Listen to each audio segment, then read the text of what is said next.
Wala ka na rin bang maisip na ulam at gusto mo ng mas healthy? O naghahanap ka lang ng simple pero masarap na ulam? Tara, samahan niyo ko at magluluto tayo ng ginataang kalabasa at sitaw na merong hipon. Meron tayo ditong worth 100 pesos ng hipon. Lilinisan lang natin to, tatanggalin natin yung mga paa at i-devein.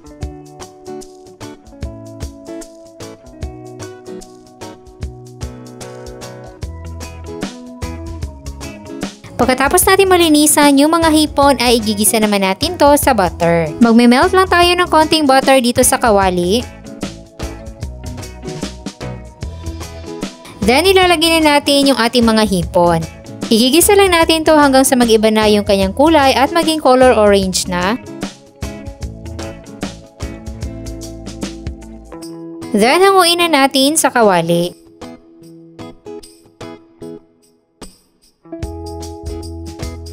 Sunod ay gigisa naman natin dito yung ating luya. At since wala lang masyadong butter na natira, dinagdagan ko na lang ng konting mantika.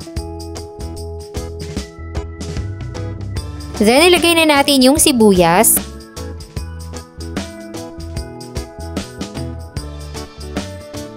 At yung ating bawang.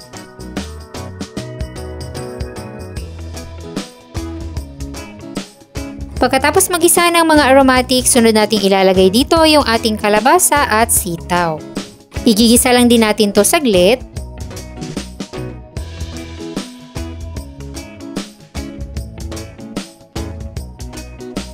Tapos ilalagay na natin yung ating kakanggata. Maglalagay din ako ng tubig dahil mas gusto ko dito yung masabaw.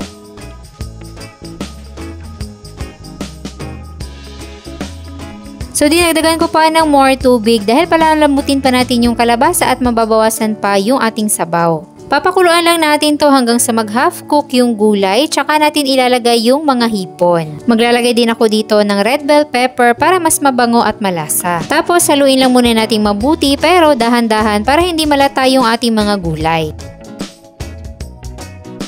At this point, pwede na tayo mag-adjust ng timpla. So, nagdagdag lang ako dito ng konting asin at paminta powder.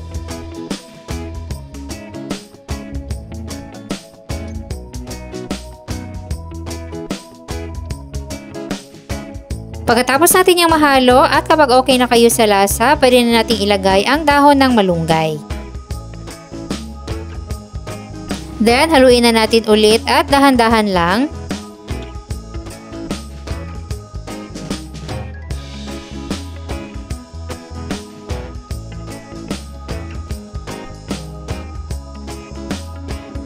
At ganun lang kadali at kabilis, meron na agad tayong masarap na ulam. Simple at healthy pero nakakarami ng kanin.